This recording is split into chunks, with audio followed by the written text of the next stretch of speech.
Pada zaman dahulu kala, di sebuah desa terpencil yang dikelilingi oleh hamparan sawah yang menghijau dan barisan pegunungan yang membiru, hiduplah sebuah keluarga tua yang sangat dihormati oleh para penduduk sekitar karena kekayaan tanah mereka yang melimpah ruah. Desa itu bernama Desa Karangbanyu, sebuah tempat di mana angin selalu berhembus lembut, membawa aroma padi yang sedang menguning dan suara gemericik air. Sungai yang tidak pernah berhenti mengalir membelah kesunyian malam yang syahdu. Di pusat desa tersebut, berdiri sebuah rumah panggung besar yang terbuat dari kayu jati pilihan, yang warnanya sudah menghitam karena dimakan usia, namun tetap berdiri kokoh menantang zaman. Rumah itu adalah milik Pak Wijaya, seorang tuan tanah yang kini sudah mulai dimakan usia tua dan sering sakit-sakitan. Suasana di rumah besar itu biasanya tenang dan damai. Namun pada suatu sore yang mendung, ketegangan mulai terasa merayap di antara tiang-tiang penyangga rumah yang kokoh itu. Ketika Pak Wijaya memanggil seluruh anggota keluarganya untuk berkumpul di ruang tengah, cahaya matahari sore yang kemerahan masuk melalui celah-celah jendela kayu, menciptakan bayangan panjang yang seolah-olah sedang menari di atas lantai papan yang mengkilap, karena sering dipel dengan ampas kelapa oleh para pelayan setia. Pak Wijaya duduk di kursi rotan kesayangannya dengan napas yang terdengar berat. Sementara di hadapannya duduklah kedua menantunya, Ratna dan Sari. Dengan ekspresi wajah yang sangat bertolak belakang, satu sama lain menanti apa yang akan diucapkan oleh sang kepala keluarga. Ratna adalah menantu tertua yang dikenal di seluruh desa karena sifatnya yang keras, bicaranya yang lantang, dan kegemarannya memamerkan perhiasan emas yang melingkar di leher, serta pergelangan tangannya setiap kali ia melangkah keluar rumah. Ia duduk dengan gelisah di atas tikar anyaman pandan yang halus.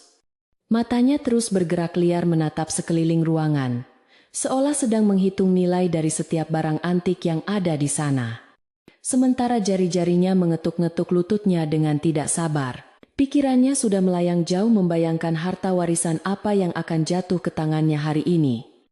Karena ia merasa paling berhak mendapatkan bagian terbesar sebagai istri dari anak tertua yang seharusnya menjadi penerus utama keluarga besar Wijaya.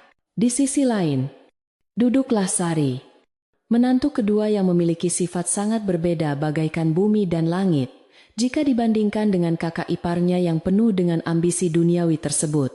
Sari hanya mengenakan kebaya sederhana yang warnanya sudah mulai memudar, namun tetap terlihat bersih dan rapi. Rambutnya digelung sederhana tanpa hiasan apapun, kecuali sekuntum bunga melati kecil yang terselip di sana.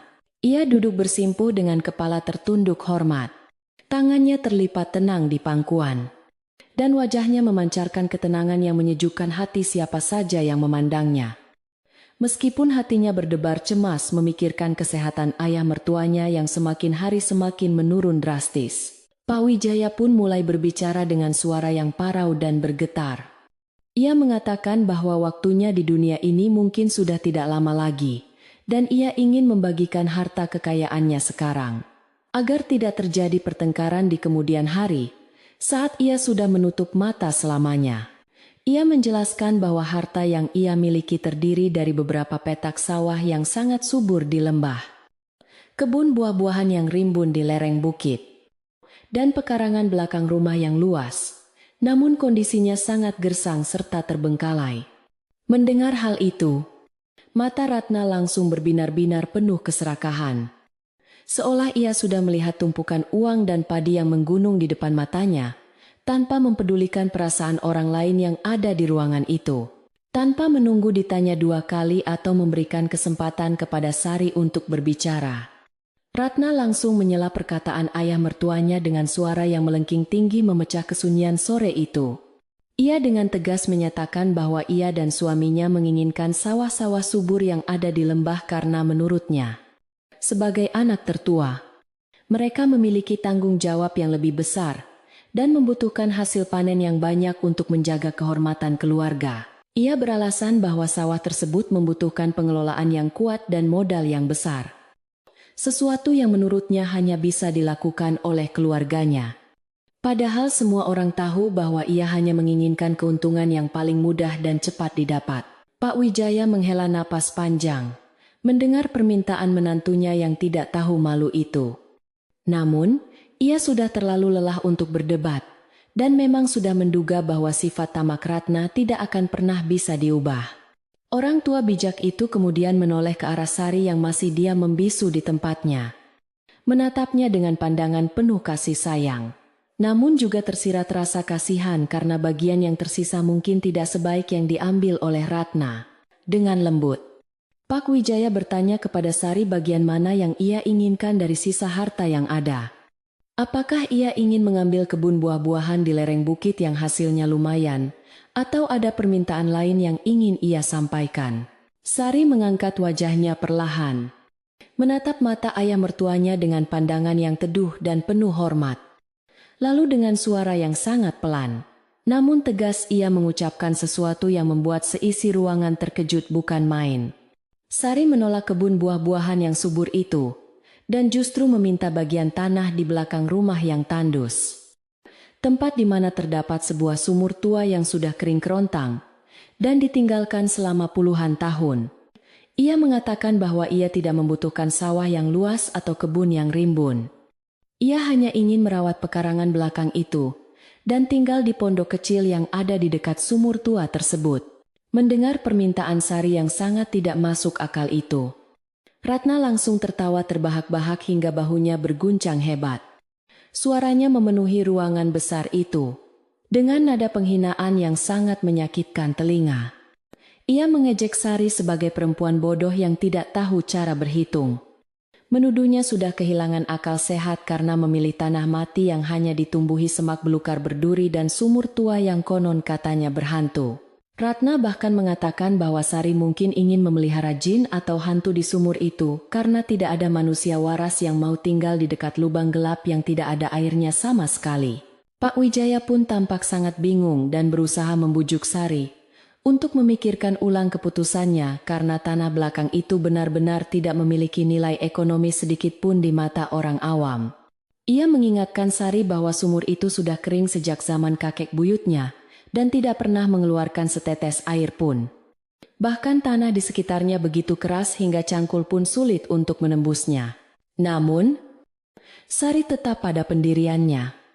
Ia tersenyum tipis dan berkata bahwa ia memiliki kenangan tersendiri dengan tempat itu, dan ia merasa damai setiap kali berada di dekat sumur tua tersebut. Seolah ada panggilan batin yang tidak bisa ia jelaskan dengan kata-kata. Sebenarnya, jauh di lubuk hatinya, Sari memiliki alasan yang sangat sentimental, yang tidak ingin ia umbar di hadapan Ratna yang bermulut tajam itu. Sebuah alasan yang berkaitan dengan mendiang ibu mertuanya. Sari ingat betul, semasa ibu mertuanya masih hidup, wanita tua yang lembut itu sering duduk termenung di atas batu besar di dekat sumur kering itu setiap sore, seolah sedang mendengarkan sesuatu yang tidak bisa didengar oleh orang lain. Ibu mertuanya pernah berbisik kepada Sari bahwa sumur itu adalah jantung dari rumah ini. Dan suatu saat nanti, jika dirawat dengan hati yang tulus, ia akan memberikan berkah yang luar biasa bagi siapa saja yang sabar menantinya. Akhirnya, dengan berat hati, namun lega, karena tidak ada pertengkaran perebutan harta yang sengit, Pak Wijaya menyetujui pembagian warisan tersebut sesuai dengan permintaan kedua menantunya itu. Surat-surat perjanjian segera dibuat di atas kertas segel kuno, disaksikan oleh tetua desa yang dipanggil mendadak untuk meresmikan keputusan penting keluarga Wijaya sore itu. Ratna keluar dari ruangan dengan wajah berseri-seri penuh kemenangan. Ia merasa telah memenangkan segalanya dan berhasil menyingkirkan Sari ke tempat sampah di belakang rumah. Sementara ia akan menjadi ratu di atas sawah-sawah yang subur. Berita tentang pembagian warisan yang dianggap sangat tidak adil, dan keputusan Sari yang aneh itu dengan cepat menyebar ke seluruh penjuru desa Karangbanyu bagaikan api yang membakar jerami kering. Para tetangga mulai berbisik-bisik di warung kopi dan di pinggir kali.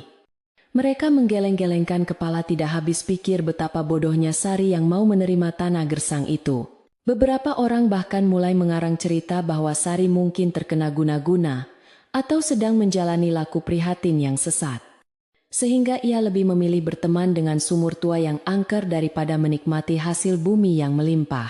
Malam itu juga, setelah semua urusan selesai dan tamu-tamu pulang, Sari berjalan perlahan menuju pekarangan belakang rumah, yang kini resmi menjadi miliknya dan suaminya yang sedang merantau jauh. Bulan purnama bersinar terang di langit, menyinari semak-semak berduri dan pohon-pohon Kamboja tua yang tumbuh liar di sekitar sumur, menciptakan suasana yang cukup menyeramkan bagi orang biasa. Namun bagi Sari, tempat itu terasa akrab dan menyambutnya dengan keheningan yang purba. Seolah alam di sana sudah lama merindukan sentuhan tangan manusia yang penuh kasih sayang. Sari mendekati bibir sumur yang terbuat dari susunan batu kali yang sudah berlumut tebal dan sebagian sudah runtuh termakan usia dan cuaca.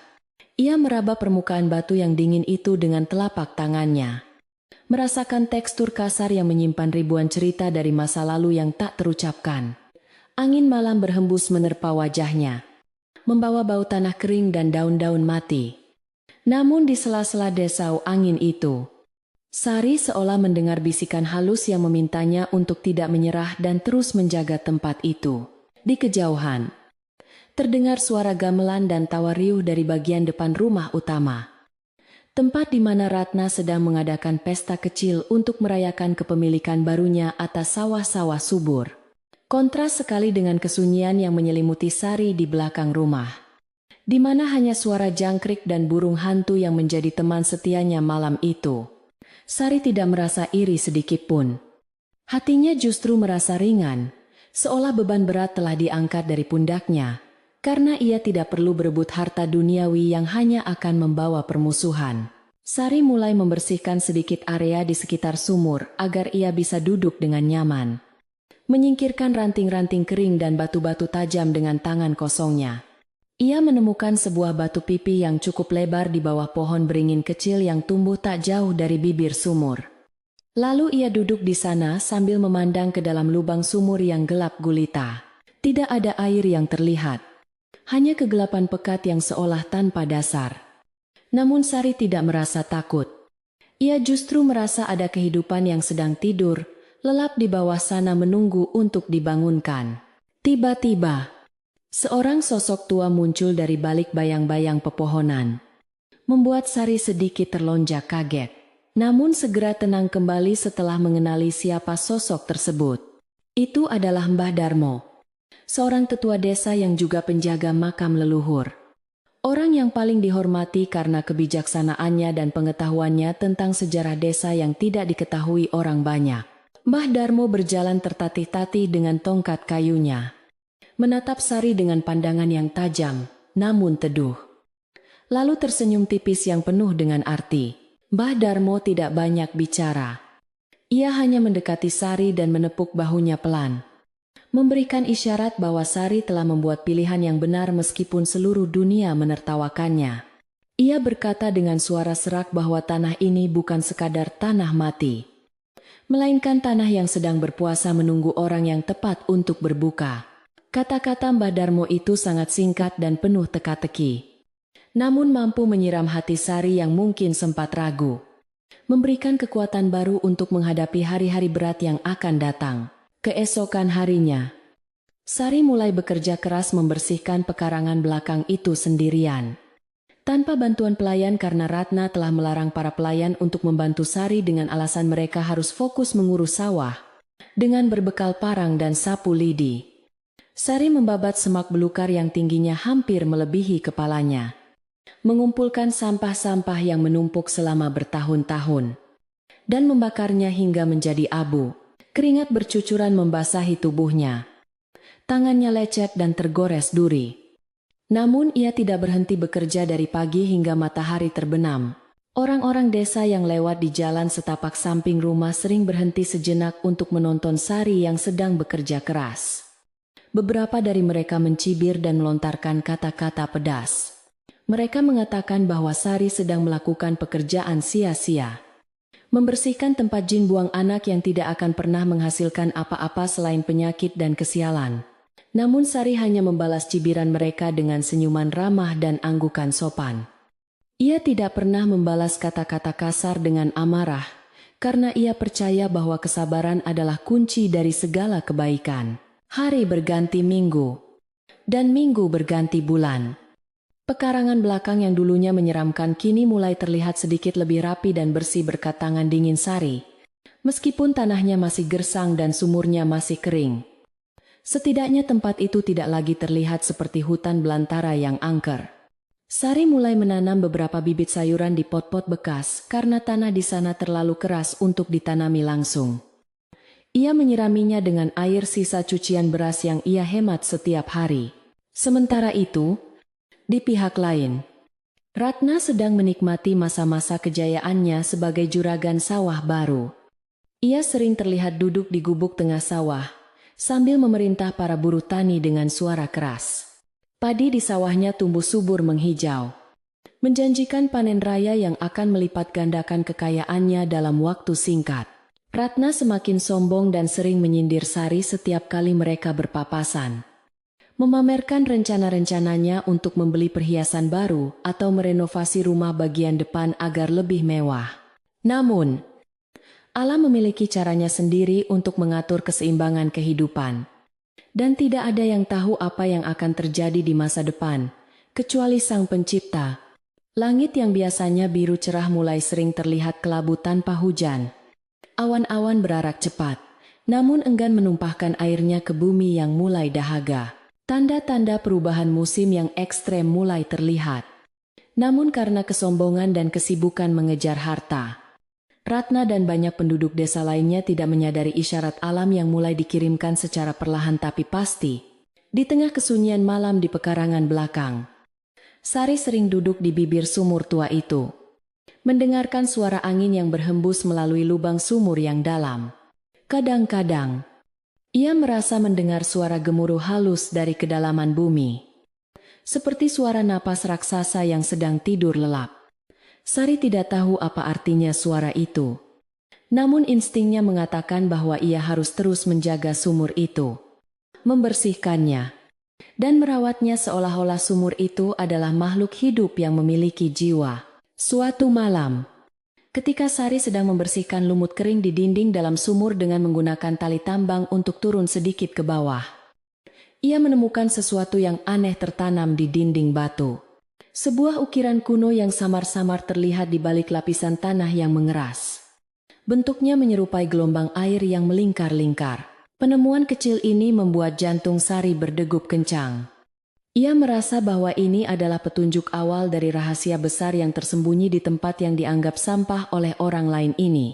Musim berganti tanpa permisi, membawa serta perubahan udara yang semakin hari semakin terasa, menyengat kulit penduduk desa Karangbanyu yang biasanya sejuk dan damai. Matahari yang sebelumnya bersinar hangat menyapa padi-padi di sawah kini berubah menjadi bola api raksasa yang membakar bumi tanpa ampun dari pagi hingga petang menjelang.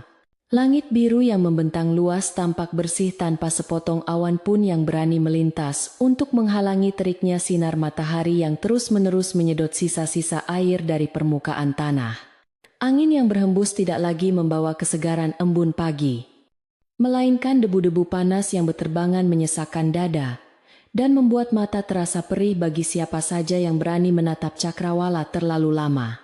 Dampak dari perubahan cuaca yang drastis ini mulai terlihat nyata pada hamparan sawah luas yang menjadi kebanggaan Ratna dan suaminya sejak pembagian warisan beberapa bulan yang lalu. Tanah lumpur yang dulunya becek dan subur kini mulai mengeras seperti batu. Retakan-retakan besar mulai bermunculan di sana-sini, menyerupai luka yang menganga lebar di permukaan bumi yang kehausan.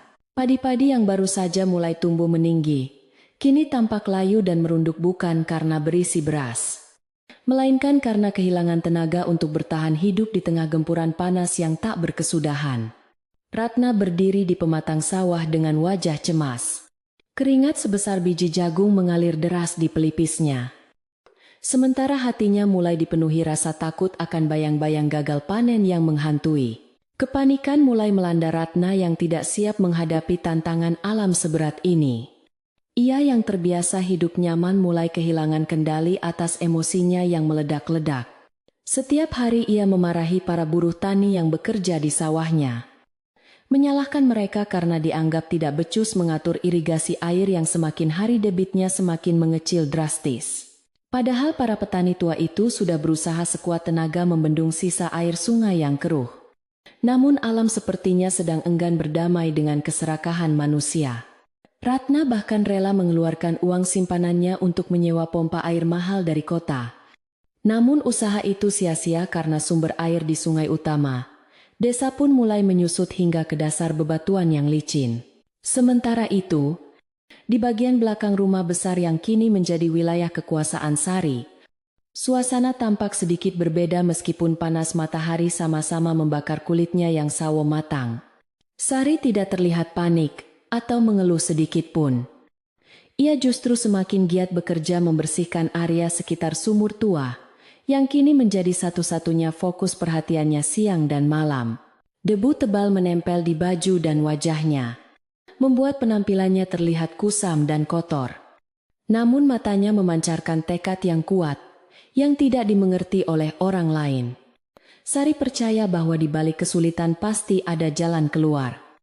Dan entah mengapa hatinya selalu tertuju pada lubang sumur gelap yang diam membisu itu. Kegiatan Sari yang dianggap aneh itu tentu saja tidak luput dari pengamatan tajam Ratna, yang sering mengintip dari jendela kamarnya di lantai atas rumah utama.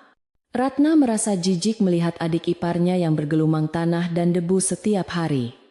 Ia menganggap Sari sudah benar-benar gila, karena menghabiskan waktu merawat sumur mati di saat semua orang sibuk mencari air.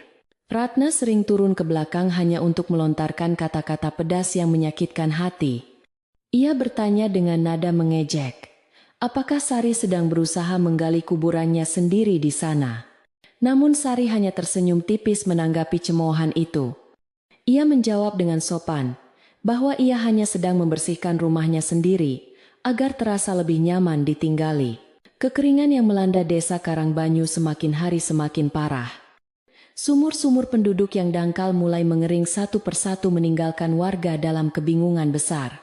Antrean panjang warga yang membawa ember dan jeriken mulai terlihat di satu-satunya mata air kecil di ujung desa, yang debitnya pun sudah sangat kritis dan hampir mati.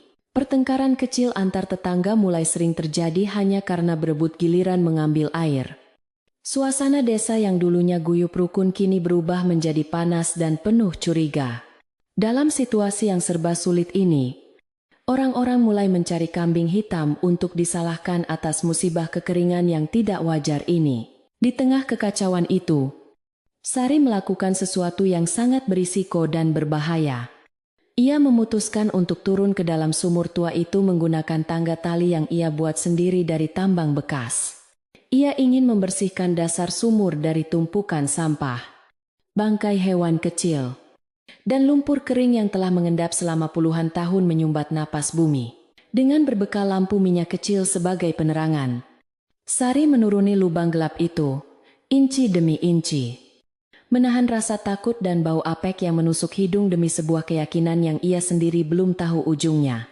Dinding sumur yang lembab dan berlumut menjadi saksi bisu perjuangan seorang wanita yang teguh pendirian melawan arus zaman yang menertawakannya. Di dasar sumur yang sempit dan pengap itu, Sari bekerja mengeruk lumpur padat dengan sekop kecil, memasukkannya ke dalam ember, lalu memanjat naik untuk membuangnya. Begitu seterusnya berulang-ulang, hingga otot tangannya terasa mau putus. Setiap kali ia berada di dasar, ia merasakan hawa dingin yang aneh. Bukan dingin yang menakutkan, melainkan dingin yang seolah memanggil-manggil untuk dibebaskan dari penjara kegelapan. Ia juga semakin jelas melihat ukiran-ukiran kuno di dinding batu di bagian bawah sumur. Ukiran yang menggambarkan aliran air dan kehidupan yang makmur di masa lampau. Sari semakin yakin bahwa sumur ini bukanlah sumur biasa, melainkan sebuah peninggalan leluhur yang memiliki fungsi vital bagi kehidupan desa ini di masa lalu. Suatu sore menjelang maghrib, ketika Sari baru saja naik dari dalam sumur dengan tubuh penuh lumpur hitam, ia dikejutkan oleh kedatangan Mbah Darmo yang tiba-tiba sudah berdiri di dekat pohon beringin. Tetua desa itu memandang Sari dengan tatapan iba, namun juga penuh kekaguman. Ia melihat ketulusan yang luar biasa di mata wanita muda yang sering diremehkan orang itu. Mbah Darmo mendekat perlahan. Suara tongkat kayunya mengetuk tanah kering. Terdengar berirama di tengah kesunyian senja yang mulai merambat turun, menyelimuti desa, tanpa diminta. Mbah Darmo duduk di atas batu besar tempat Sari biasa beristirahat. Ia mengeluarkan lintingan tembakau klembak menyan dan mulai menyulutnya dengan santai. Asap rokok klembak menyan yang khas mengepul ke udara. Mbah Darmo mulai berbicara dengan suaranya yang serak dan berat, seolah sedang mendongeng kepada cucunya sendiri. Ia berkata bahwa air itu sifatnya seperti hati manusia. Jika salurannya tersumbat oleh kotoran dengki dan sampah kemarahan, maka kebaikan tidak akan bisa mengalir keluar membasahi kehidupan.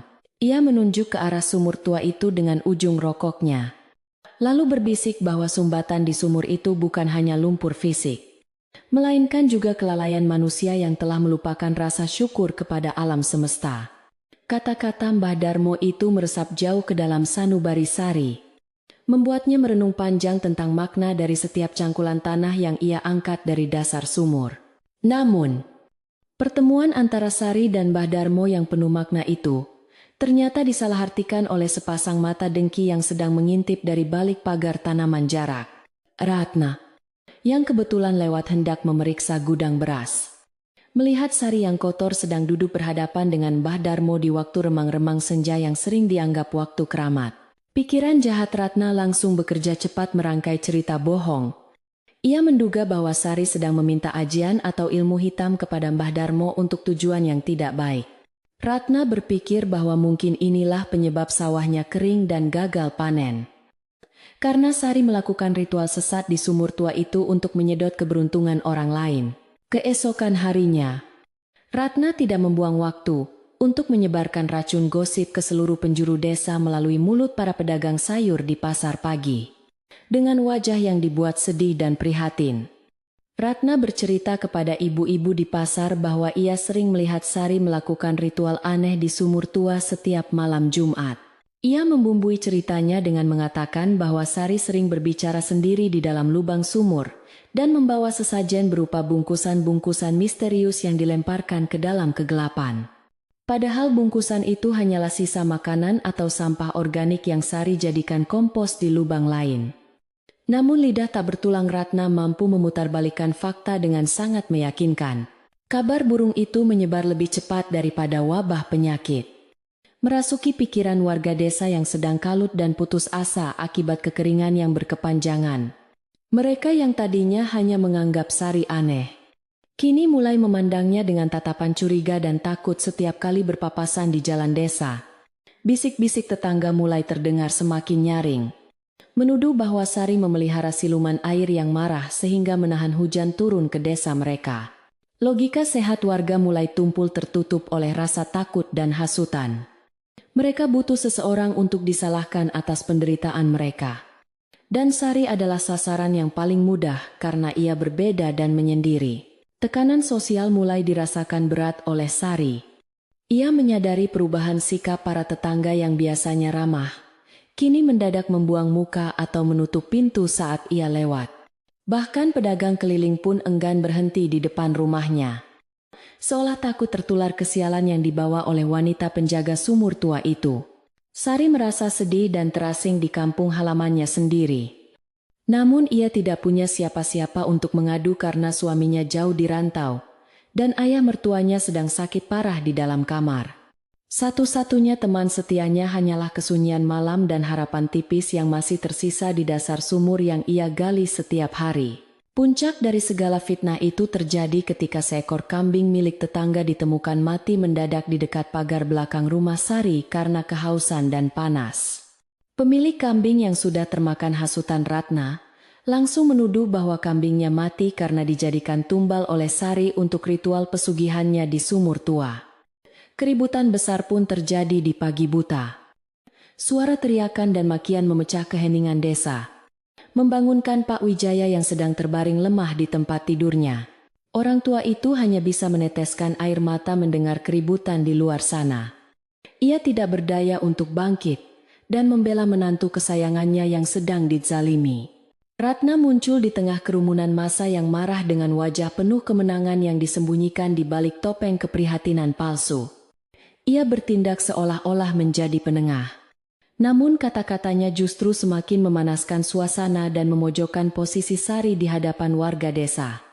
Ratna mengatakan bahwa demi keselamatan desa dan agar hujan segera turun, Sari harus menghentikan kegiatannya di sumur tua itu dan menutup kembali lubang terkutuk tersebut. Ia mendesak warga untuk memaksa Sari mengaku apa yang sebenarnya ia cari di dasar sumur itu. Apakah emas harta karun atau kekuatan gaib yang membahayakan desa? Sari berdiri gemetar di hadapan warga yang marah. Wajahnya pucat pasi. Namun matanya tetap memancarkan kejujuran yang tidak bisa disembunyikan. Ia mencoba menjelaskan dengan suara bergetar bahwa ia tidak melakukan ritual apapun. Ia hanya berusaha membersihkan sumur itu karena ia yakin ada mata air yang tersumbat di bawah sana. Namun suaranya tenggelam oleh teriakan massa yang sudah tidak mau mendengar alasan. Mereka menuntut bukti nyata sekarang juga atau Sari akan diusir dari desa karena dianggap pembawa sial. Situasi semakin memanas. Beberapa pemuda desa yang emosi mulai melangkah maju, hendak merusak peralatan kerja Sari dan menimbun kembali sumur itu dengan batu. Di saat genting seperti itu, Sari teringat kembali pada pesan Mbah Darmo tentang air dan hati yang harus mengalir jernih tanpa sumbatan amarah. Dengan sisa keberanian yang ia kumpulkan, Sari mengangkat tangannya tinggi-tinggi meminta waktu sejenak untuk membuktikan ucapannya. Ia berjanji di hadapan semua orang bahwa jika dalam waktu 3 hari ia tidak menemukan air di sumur itu, ia bersedia pergi dari desa ini selamanya dan menyerahkan tanah belakang itu kepada warga. Tantangan Sari membuat kerumunan terdiam sejenak. Mereka terkejut melihat keberanian wanita yang selama ini diam dan penurut itu, berani mempertaruhkan nasibnya demi sebuah sumur kering. Ratna tersenyum sinis mendengar janji Sari.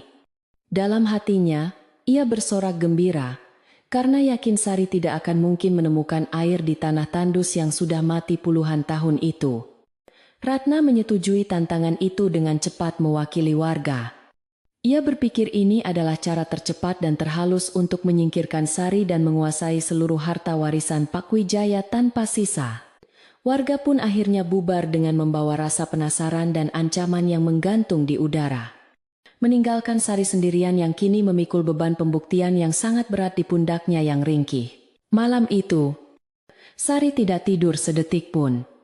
Ia kembali turun ke dalam sumur dengan semangat yang berkobar, bercampur rasa takut akan kegagalan yang membayang. Ia menggali lebih dalam, memindahkan batu-batu besar yang menghalangi jalan.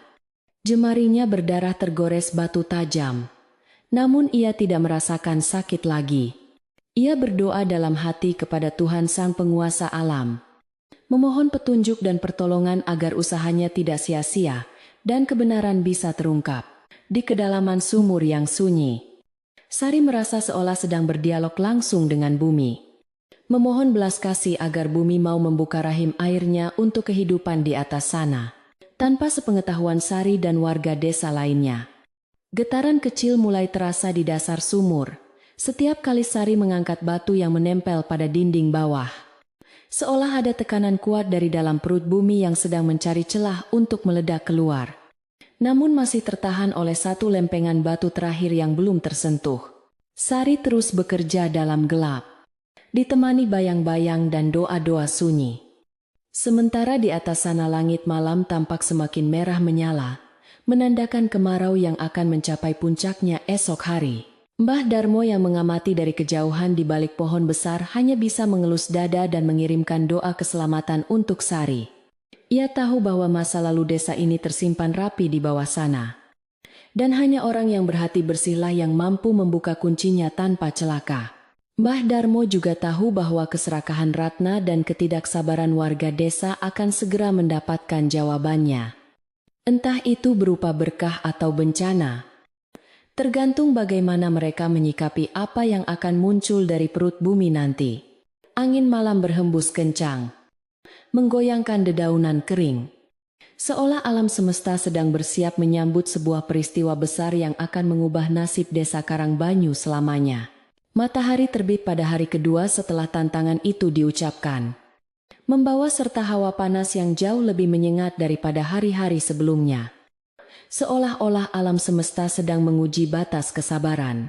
Setiap makhluk hidup yang bernapas di desa Karangbanyu Langit tampak putih silau karena intensitas cahaya yang berlebihan, membuat bayangan pepohonan menjadi sangat hitam dan tajam di atas tanah yang retak-retak menunggu setetes air yang tak kunjung datang. Burung-burung gagak yang biasanya berisik kini diam bertengger di dahan-dahan kering dengan paruh terbuka. Sementara anjing-anjing kampung hanya mampu berbaring lemah di bawah kolong rumah dengan lidah menjulur keluar, mencari sedikit kesejukan. Di tengah suasana yang mencekam ini, Sari sudah bangun jauh sebelum ayam berkokok, mempersiapkan dirinya untuk melanjutkan penggalian di sumur tua yang kini menjadi satu-satunya harapan hidupnya di desa kelahirannya ini. Tubuh Sari terasa remuk redam. Setiap sendi tulangnya menjerit kesakitan akibat kerja keras tanpa henti selama 2 hari terakhir. Namun semangat yang membara di dalam dadanya mengalahkan rasa sakit fisik itu dengan telak. Ia membasuh wajahnya dengan sedikit sisa air di gentong, menatap pantulan wajahnya yang kurus dan bermata cekung.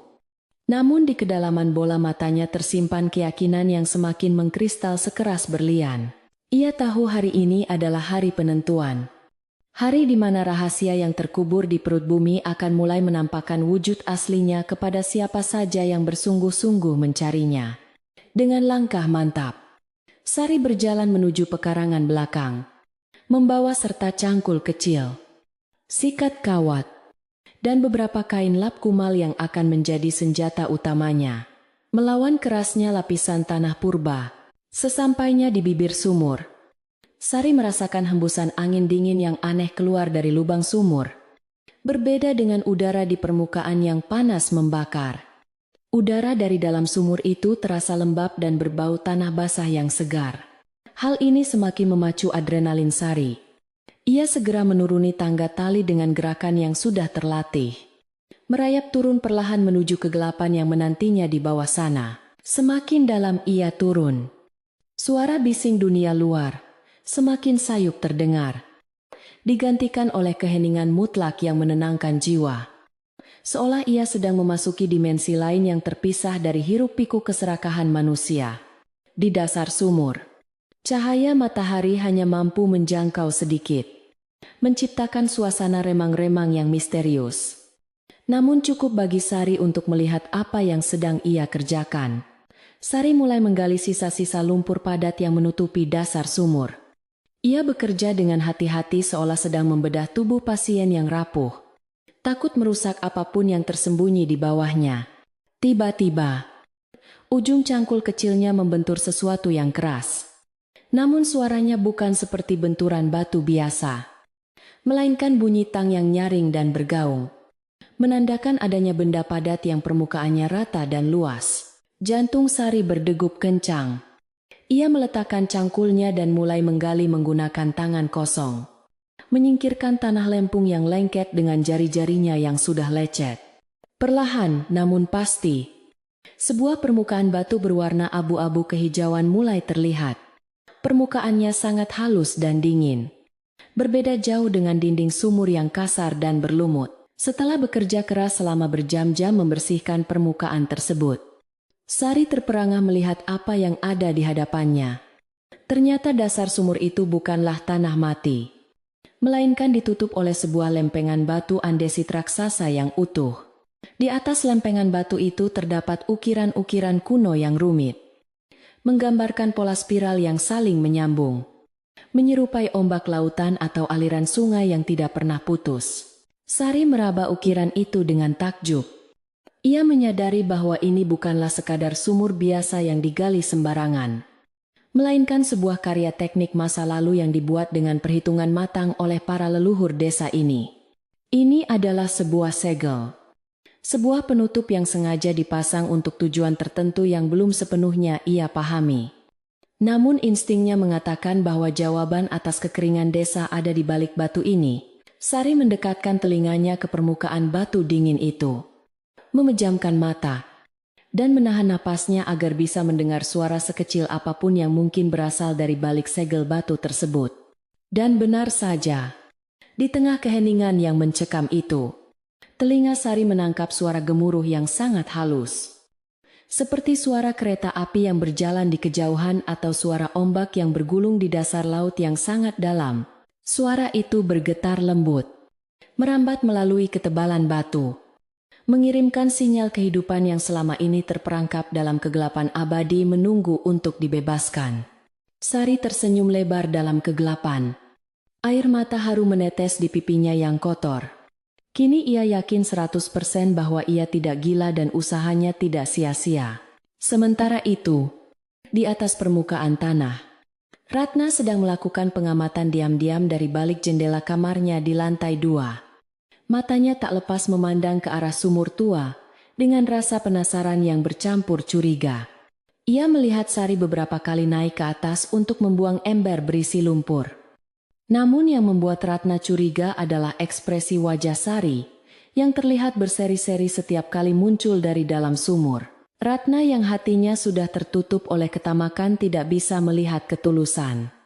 Pikirannya langsung menyimpulkan hal yang paling masuk akal bagi dirinya, yaitu harta karun. Ratna berpikir bahwa Sari pasti sudah menemukan sesuatu yang berharga di dasar sumur itu. Mungkin guci berisi kepingan emas atau perhiasan kuno peninggalan nenek moyang yang sengaja disembunyikan. Imajinasi liar Ratna semakin berkembang ketika ia melihat Sari membawa naik sebuah bungkusan kain yang tampak berat, yang sebenarnya hanya berisi pecahan batu-batu pipih yang Sari kumpulkan untuk membersihkan area kerja. Namun di mata Ratna, bungkusan itu terlihat seperti kantong berisi emas batangan atau perak yang berkilauan. Dan senyuman Sari diartikan sebagai senyuman licik orang yang hendak menguasai harta temuan sendirian. Rasa iri dan dengki membakar hati Ratna lebih panas daripada matahari di luar sana. Ia tidak rela jika Sari yang ia anggap bodoh itu tiba-tiba menjadi kaya raya melebihi dirinya. Ratna mondar-mandir di kamarnya, meremas-remas tangannya, menyusun rencana jahat untuk merebut apapun yang ditemukan Sari sebelum batas waktu tantangan berakhir esok hari. Ratna segera turun menemui suaminya yang sedang duduk melamun memikirkan sawah yang kering. Ia membisikkan racun kecurigaan ke telinga suaminya dengan nada yang meyakinkan dan penuh urgensi. Ia mengatakan bahwa Sari telah menemukan harta karun keluarga yang terpendam di sumur tua itu, dan berniat membawanya kabur atau menjualnya diam-diam tanpa membagi kepada mereka. Suaminya yang pada dasarnya penurut dan takut istri mulai terhasut. Matanya terbelalak membayangkan kekayaan yang bisa menyelamatkan mereka dari kebangkrutan akibat gagal panen tahun ini. Mereka berdua kemudian sepakat untuk segera menemui Pak Wijaya, mendesak orang tua itu untuk membatalkan pembagian warisan pekarangan belakang, dengan alasan demi menyelamatkan harta pusaka keluarga. Pak Wijaya sedang terbaring lemah di kamarnya. Batuk-batuk kecil terdengar menyayat hati. Ketika Ratna dan suaminya masuk, tanpa mengetuk pintu dengan wajah tegang yang dibuat-buat, Ratna langsung bersimpuh di samping tempat tidur ayah mertuanya. Menangis buaya sambil bercerita bahwa Sari telah berbuat curang dan menyembunyikan penemuan besar dari keluarga. Ia mengarang cerita bahwa ia melihat kilauan emas dari dalam sumur dan mendengar Sari tertawa-tawa sendiri menghitung harta. Sebuah cerita yang sangat jauh dari kenyataan, namun terdengar masuk akal bagi orang tua yang sedang sakit dan bingung. Ratna mendesak Pak Wijaya untuk segera bertindak tegas, mengambil alih kembali tanah belakang itu, sebelum Sari membawanya pergi atau menghabiskannya untuk hal-hal yang tidak benar. Pak Wijaya tampak sangat terpukul mendengar laporan itu. Wajahnya yang keriput menyiratkan kekecewaan yang mendalam. Namun jauh di lubuk hatinya, ia masih ragu apakah Sari yang ia kenal lembut itu mampu berbuat sejahat itu. Ia mencoba membela Sari dengan suara lirih, mengatakan bahwa mungkin Ratna salah lihat, dan tidak mungkin ada emas di sumur kering yang sudah ditinggalkan puluhan tahun lamanya. Namun Ratna terus mendesak dengan nada tinggi, bahkan mengancam bahwa jika ayah mertuanya tidak bertindak, maka ia akan mengerahkan warga desa untuk menyita paksa sumur itu demi keadilan. Akhirnya, karena tidak kuat menahan tekanan fisik dan mental, Pak Wijaya hanya bisa mengangguk lemah, menyerahkan keputusan kepada anak tertuanya. Sebuah tanda menyerah yang disambut senyum kemenangan oleh Ratna. Kabar tentang penemuan emas oleh Sari di sumur tua segera menyebar ke telinga para pelayan rumah. Dan dari mulut mereka, berita itu bocor ke tetangga-tetangga terdekat dalam hitungan jam. Narasi yang beredar di masyarakat pun berubah drastis. Dari yang tadinya Sari dianggap memelihara hantu, kini Sari dianggap sebagai orang kikir yang ingin memakan harta karun sendirian di saat desa sedang susah. Warga desa yang kelaparan dan kehausan menjadi sangat sensitif mendengar kata emas. Mata mereka menjadi gelap, dan rasa simpati yang mungkin masih tersisa kini lenyap berganti dengan keserakahan kolektif. Mereka mulai berkumpul berkelompok-kelompok, membicarakan rencana untuk mendatangi rumah Sari besok pagi. Bukan untuk melihat air, melainkan untuk menuntut bagian dari harta karun hayalan itu. Sari, yang sama sekali tidak tahu tentang fitnah baru yang sedang berkembang di atas sana, masih sibuk bekerja di dasar sumur dengan konsentrasi penuh. Ia menggunakan sikat kawat untuk membersihkan celah-celah di pinggiran lempengan batu, berusaha mencari mekanisme atau cara untuk membuka segel batu raksasa itu tanpa harus menghancurkannya. Ia menemukan bahwa lempengan batu itu tidak disemen mati, melainkan diletakkan presisi di atas sebuah lubang alami, ditahan oleh lumpur yang mengeras dan tekanan vakum selama bertahun-tahun. Sari menyadari bahwa untuk menggeser batu ini, ia membutuhkan tenaga yang besar atau teknik pengungkitan yang tepat. Karena jika salah langkah, batu itu bisa menjepit tangannya, atau bahkan meruntuhkan dinding sumur. Menjelang sore, Sari naik ke permukaan untuk mengambil linggis dan beberapa balok kayu sebagai pengungkit. Namun ia terkejut melihat beberapa tetangga yang berdiri di pagar belakang rumahnya dengan tatapan aneh. Mereka tidak menyapa, hanya menatap Sari dari ujung kaki sampai ujung kepala dengan pandangan menyelidik, seolah sedang menaksir harga pakaian dan tubuhnya. Sari merasa tidak nyaman. Bulu kuduknya meremang. Namun ia berusaha tetap tersenyum sopan, meskipun tidak mendapat balasan apapun dari mereka. Ia merasakan atmosfer yang jauh lebih berat dan berbahaya daripada sebelumnya. Seolah ada badai besar yang sedang berkumpul tepat di atas kepalanya menunggu waktu untuk meledak. Malam harinya, ketika Sari sedang duduk beristirahat di dekat sumur, sambil memandangi bulan yang suram tertutup kabut debu, Mbah Darmo datang kembali menemuinya dengan wajah yang sangat serius. Kali ini Mbah Darmo tidak duduk santai. Ia berdiri tegak dengan tongkatnya. Matanya menatap tajam ke arah lubang sumur, lalu beralih ke wajah Sari yang kelelahan. Mbah Darmo berkata dengan suara berat bahwa angin membawa kabar buruk. Bukan tentang hujan, melainkan tentang hati manusia yang sudah keruh oleh kilauan semu duniawi. Ia memperingatkan Sari bahwa besok pagi akan ada banyak orang yang datang. Bukan untuk menolong, tapi untuk merampas apa yang mereka kira ada di bawah sana. Sari terkejut dan bertanya apa maksud Mbah Darmo. Dan tetua desa itu pun menjelaskan tentang gosip emas yang disebarkan oleh Ratna yang kini sudah dipercayai oleh hampir seluruh penduduk desa. Mbah Darmo menatap mata Sari lekat-lekat, bertanya apakah benar ada emas di bawah sana, ataukah ada sesuatu yang lebih berharga daripada logam mulia itu. Sari menggeleng kuat, menjelaskan bahwa yang ia temukan adalah lempengan batu penyumbat mata air, sebuah nadi bumi yang harus dibuka untuk menyelamatkan desa. Mendengar itu, wajah Mbah Darmo berubah menjadi lega, namun juga khawatir. Ia tahu bahwa menjelaskan kebenaran tentang air kepada orang yang sedang mabuk emas adalah hal yang sangat sulit dan berbahaya. Mbah Darmo kemudian memberikan nasihat terakhirnya malam itu. Ia menyuruh Sari untuk tidak melawan amarah warga dengan kekerasan atau teriakan, karena api tidak bisa dipadamkan dengan api. Ia menyarankan Sari untuk membiarkan kebenaran berbicara dengan bahasanya sendiri, karena air memiliki kekuatan untuk membersihkan segala kotoran, termasuk kotoran hati manusia, jika saatnya tiba. Duk, kata Mbah Darmo sambil menunjuk ke dada Sari. Biarkan batu itu bergeser, dan biarkan alam yang menghakimi siapa yang benar dan siapa yang salah. Setelah mengucapkan kata-kata misterius itu, Mbah Darmo menghilang kembali ke dalam kegelapan malam, meninggalkan Sari sendirian dengan tekad yang semakin bulat.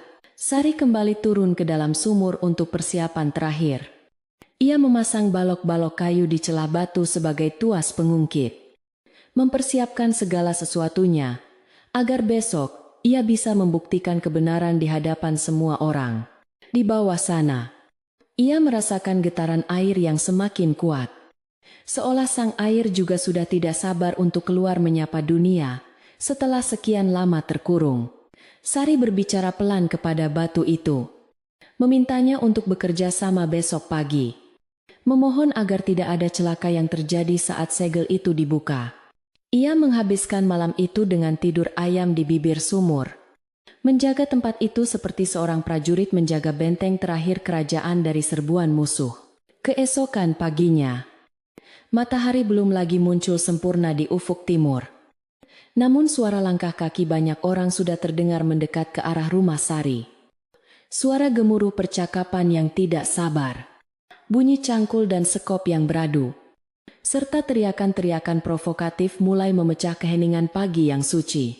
Ratna memimpin rombongan di depan dengan wajah penuh ambisi, diikuti oleh suaminya dan puluhan warga desa yang membawa karung-karung kosong, siap untuk menampung emas yang dijanjikan.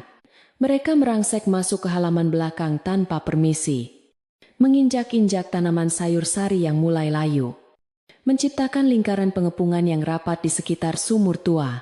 Sari berdiri tegak di samping sumur. Wajahnya tenang meskipun hatinya bergetar hebat, melihat banyaknya orang yang datang dengan tatapan mata yang liar dan asing. Ia mengenakan kebaya bersih yang ia simpan untuk acara khusus. Rambutnya disanggul rapi, menunjukkan bahwa ia siap menghadapi pengadilan rakyat ini dengan martabat yang utuh. Tidak ada rasa takut yang terpancar dari wajahnya, hanya ketenangan samudra yang dalam, yang membuat beberapa warga sempat ragu untuk melangkah maju lebih dekat. Namun Ratna segera berteriak lantang, menuding Sari sebagai pencuri harta warisan dan penyihir licik, membakar kembali semangat massa yang sempat meredup. "Minggir kau, perempuan serakah!" teriak Ratna dengan suara melengking. "Kami tahu kau menyembunyikan emas batangan di bawah sana. Itu milik keluarga Wijaya, milik desa ini. Bukan untuk kau nikmati sendiri." Warga desa bersorak menyetujui ucapan Ratna, mendesak Sari untuk segera menyingkir agar mereka bisa turun dan mengambil harta karun itu. Beberapa pemuda berbadan kekar maju ke depan sambil memegang tambang besar, bersiap untuk memaksa Sari pergi jika ia menolak perintah mereka.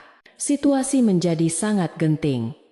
Kekerasan fisik seolah tinggal menunggu satu percikan api kecil untuk meledak menjadi kerusuhan besar yang tak terkendali. Di tengah kepungan massa yang beringas itu, Sari mengangkat tangannya dengan anggun, meminta kesempatan bicara untuk terakhir kalinya sebelum mereka melakukan tindakan gegabah. Suaranya tidak keras, namun terdengar jelas dan berwibawa di telinga semua orang. "Silakan kalian lihat sendiri apa yang ada di bawah sana," ucap Sari dengan tatapan yang menembus mata Ratna. "Tapi ingat, apapun yang keluar dari perut bumi ini, itulah cerminan dari hati kita masing-masing." Tantangan Sari yang tenang itu membuat Ratna merasa diremehkan.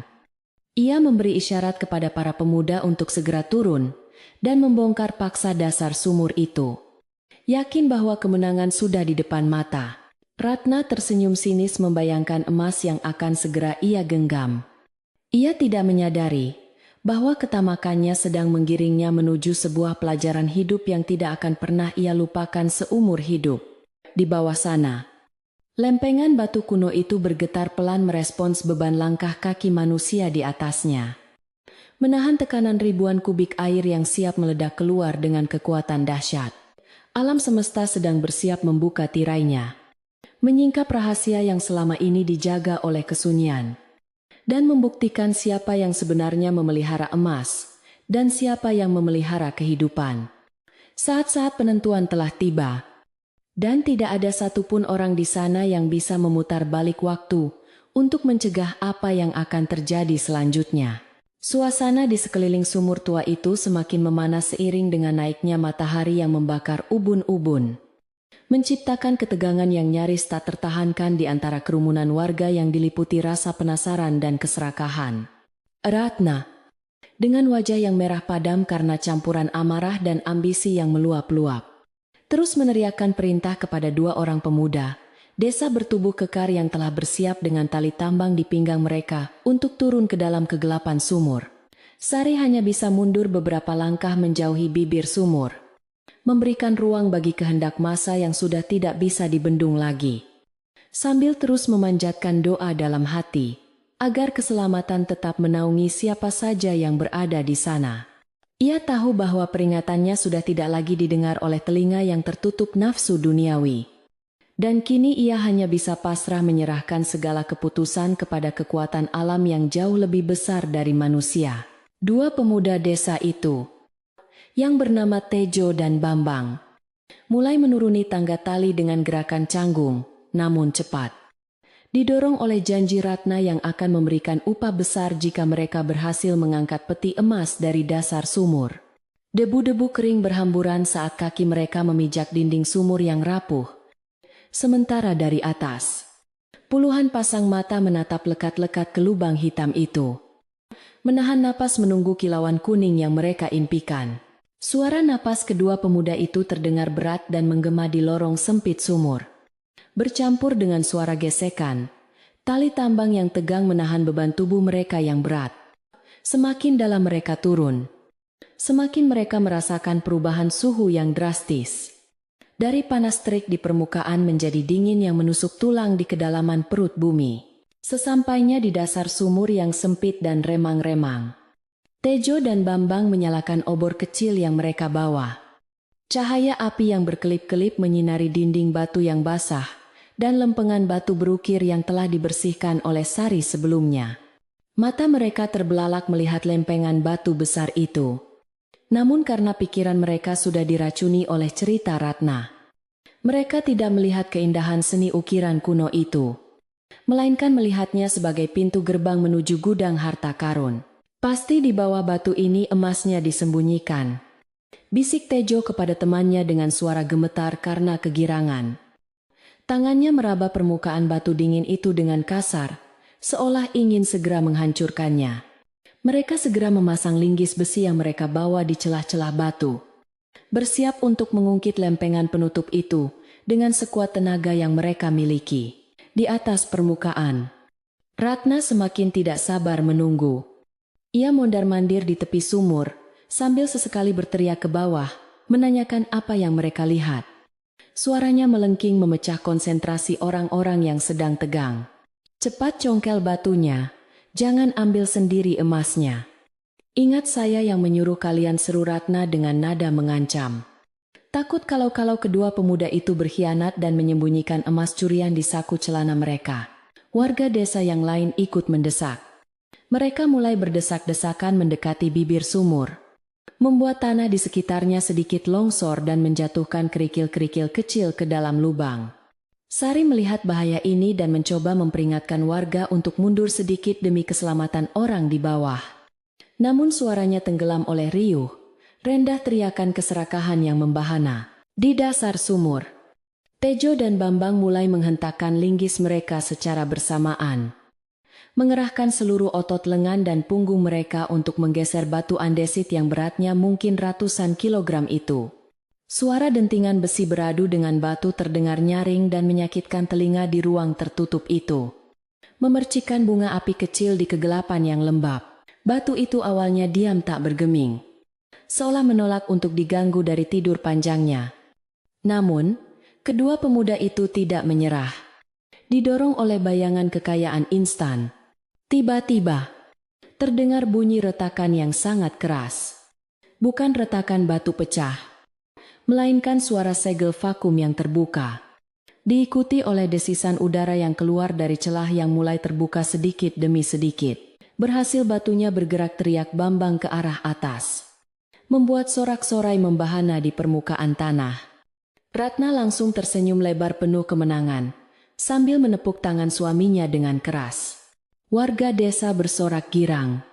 Karung-karung mulai dibuka lebar-lebar, siap menampung apapun yang akan diangkat dari bawah sana. Membayangkan hidup mereka akan berubah drastis hari ini juga. Namun kegembiraan di dasar sumur segera berubah menjadi kepanikan ketika batu itu bergeser lebih lebar. Karena yang keluar dari celah itu bukanlah kilauan logam mulia. Sebuah suara gemuruh yang mengerikan terdengar dari dalam celah batu. Seperti suara naga yang terbangun dari tidurnya. Membuat tanah di dasar sumur bergetar hebat, hingga menjatuhkan obor yang dipegang Tejo. Sebelum kedua pemuda itu sempat menyadari apa yang terjadi. Sebuah pilar air raksasa menyembur keluar dari celah batu dengan tekanan yang sangat dahsyat. Menghantam tubuh mereka hingga terpental menabrak dinding sumur. Air itu dingin, jernih, dan sangat deras. Memancar ke atas dengan kekuatan yang tak terbendung. Seolah-olah bumi sedang memuntahkan seluruh isi perutnya yang selama ini tertahan. Air, bah tolong, teriak Tejo dan Bambang dengan panik. Mereka berebut memanjat tangga tali secepat kilat. Didorong oleh rasa takut mati tenggelam di dalam lubang sempit itu. Air naik dengan kecepatan luar biasa. Mengejar kaki mereka yang gemetaran. Mengisi ruang kosong sumur dalam hitungan detik dengan buih-buih putih yang bergolak liar. Orang-orang di atas yang tadinya bersorak gembira, tiba-tiba terdiam 1000 bahasa ketika mendengar teriakan minta tolong yang penuh ketakutan dari dalam sumur. Digantikan oleh suara gemuruh air yang semakin mendekat ke permukaan. Ratna yang berdiri paling dekat dengan bibir sumur melongo ke bawah dengan wajah bingung. Matanya terbelalak ngeri melihat air gelap yang naik dengan cepat seperti monster yang hendak menelannya bulat-bulat. Kedua pemuda itu berhasil melompat keluar dari bibir sumur tepat pada waktunya. Tubuh mereka basah kuyup dan wajah mereka pucat pasi seperti mayat hidup. Napas mereka memburu kencang karena syok berat. Dan sedetik kemudian, air dari dalam sumur itu meluap keluar melewati bibir sumur. Bukan hanya rembesan kecil, melainkan semburan air mancur setinggi pohon kelapa yang memecah langit panas desa itu. Semburan air itu melengkung di udara, berkilauan ditimpa sinar matahari, lalu jatuh menghantam kerumunan warga yang tidak sempat menghindar. Termasuk Ratna yang berdiri mematung di barisan paling depan. Ratna menjerit histeris ketika tubuhnya diguyur air dingin yang deras. Pakaian mahalnya basah kuyup. Rambutnya yang disasak tinggi menjadi lepek seketika. Dan bedak tebal di wajahnya luntur berantakan, membuatnya terlihat seperti badut yang menyedihkan. Air itu terus memancar tanpa henti, membanjiri pekarangan belakang yang kering kerontang, mengubah tanah debu menjadi lumpur, dan mengalir deras menuju selokan-selokan desa yang sudah lama mati kekeringan. Warga desa berlarian mundur menghindari semburan awal. Namun kemudian mereka berhenti dan terpana, melihat pemandangan ajaib yang terjadi di depan mata kepala mereka sendiri. Itu bukan emas. Tidak ada satu keping pun emas atau perak yang keluar dari sumur itu. Hanya air. Air murni yang bening dan segar yang selama ini mereka rindukan melebihi apapun. Keheningan sesaat melanda kerumunan. Otak mereka berusaha memproses kenyataan bahwa harta karun yang digosipkan itu ternyata adalah sumber kehidupan yang jauh lebih berharga daripada logam kuning yang tidak bisa dimakan. Tiba-tiba, seorang anak kecil yang ikut rombongan itu berlari ke tengah genangan air. Tertawa riang sambil menepuk-nepuk air. Menjilat tetesan air di tangannya. Air, ini air tawar. Segar sekali teriak anak itu dengan polosnya.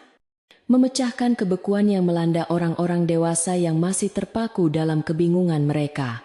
Satu persatu warga desa mulai menyadari kebodohan dan kekilafan mereka.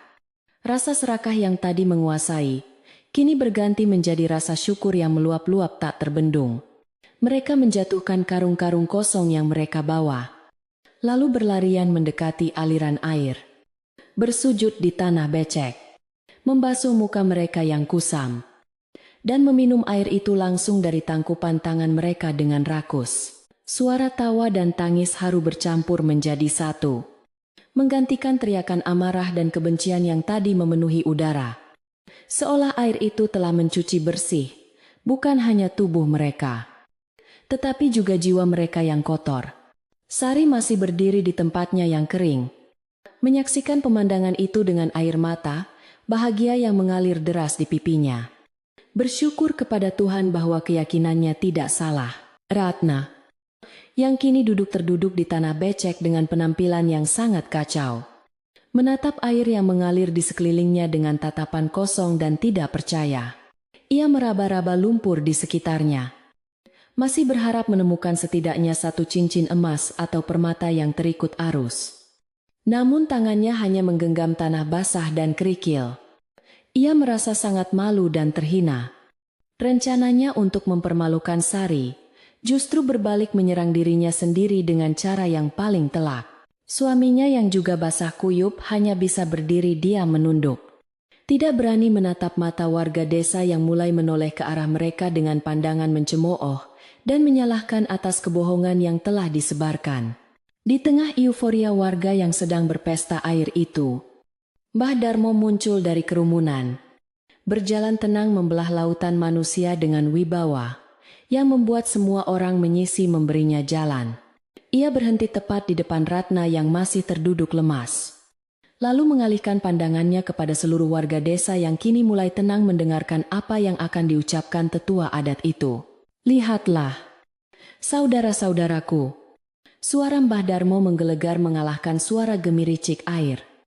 Inilah emas yang sesungguhnya, emas yang bisa menghidupkan padi kalian. Emas yang bisa membasahi tenggorokan anak cucu kalian. Bukankah ini lebih mulia daripada logam mati yang kalian perebutkan tadi? Warga desa menunduk malu mendengar teguran halus namun menohok dari Mbah Darmo. Mereka menyadari betapa mereka telah dibutakan oleh hasutan Ratna dan hampir saja mencelakakan Sari yang justru adalah penyelamat desa mereka. Beberapa warga yang tadi paling keras berteriak mengusir Sari, kini berjalan perlahan mendekati wanita itu, menyalami tangannya, dan meminta maaf dengan tulus atas perilaku kasar mereka. Sari menyambut mereka dengan senyum lembut yang menyejukkan. Tidak ada dendam sedikit pun di matanya. Ia berkata bahwa yang terpenting sekarang adalah desa mereka selamat dari bencana kekeringan. Ketulusan hati Sari membuat warga semakin merasa bersalah dan kagum. Mereka akhirnya mengakui bahwa Sari memiliki kebijaksanaan yang jauh melampaui usia dan penampilannya yang sederhana. Sementara itu, air dari sumur tua itu terus mengalir deras, memenuhi parit-parit kecil yang dibuat warga secara spontan. Mengalir menuju sawah-sawah yang retak di kejauhan, termasuk sawah milik Ratna yang hampir mati. Sungguh ironis, pikir beberapa warga. Ketamakan Ratna hampir menghancurkan segalanya. Namun kebaikan hati Sari justru menyelamatkan harta benda Ratna dari kehancuran total. Ratna yang menyadari hal ini merasa semakin terpukul. Harga dirinya hancur berkeping-keping. Ia tidak sanggup lagi berada di sana menjadi tontonan warga. Dengan dipapah oleh suaminya, Ratna berjalan tertatih-tatih meninggalkan kerumunan. Menyelinap masuk ke pintu belakang rumah utama. Menutup pintu rapat-rapat untuk menyembunyikan rasa malunya yang tak tertahankan. Pak Wijaya yang mendengar keributan berubah menjadi sorak-sorai gembira. Memaksakan dirinya untuk bangun dan berjalan ke jendela kamarnya dengan bantuan tongkat. Dari balik kaca jendela, orang tua itu melihat pemandangan yang menakjubkan. Pekarangan belakang yang dulunya gersang dan mati, kini berubah menjadi mata air, kehidupan yang dikelilingi oleh wajah-wajah bahagia. Ia melihat Sari yang sedang dikelilingi oleh ibu-ibu desa yang memeluknya. Dan ia melihat air jernih yang memancar dari sumur warisan leluhurnya.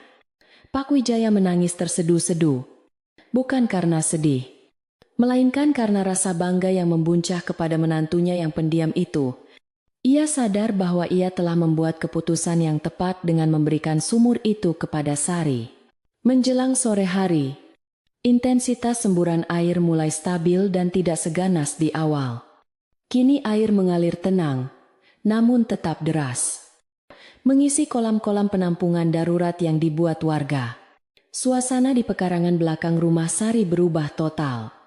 Bukan lagi tempat angker yang ditakuti, melainkan menjadi pusat berkumpulnya warga desa yang ingin merasakan kesegaran air baru. Ibu-ibu mulai pulang ke rumah masing-masing bukan untuk bergosip, melainkan untuk mengambil beras, sayuran, dan lauk pauk seadanya untuk dimasak bersama sebagai ungkapan syukur. Tanpa dikomando, sebuah acara selamatan kampung mulai terbentuk secara alami di halaman rumah Sari. Semua orang ingin merayakan kembalinya kehidupan ke desa mereka. Sari tidak tinggal diam. Ia segera masuk ke dapur kecilnya, mengeluarkan persediaan beras terakhir yang ia miliki, dan mulai menanak nasi untuk warga yang masih bekerja membuat saluran air. Beberapa tetangga yang melihat hal itu segera pulang dan kembali membawa ayam, kelapa, dan bumbu dapur untuk membantu Sari memasak di dapur umum dadakan itu. Asap mengepul dari tungku kayu bakar. Aroma masakan desa yang sedap mulai tercium di udara, menggantikan bau debu dan keringat yang menyengat seharian. Suara tawa anak-anak yang bermain air, suara ibu-ibu yang mengulek sambal, dan suara bapak-bapak yang mencangkul saluran air menciptakan harmoni suara desa yang paling indah yang pernah terdengar selama bertahun-tahun. Di sudut halaman, Mbah Darmo duduk di atas balai-balai bambu, sambil menikmati segelas air putih segar dari sumur Sari. Matanya berbinar memandangi kesibukan warga yang kembali guyup rukun.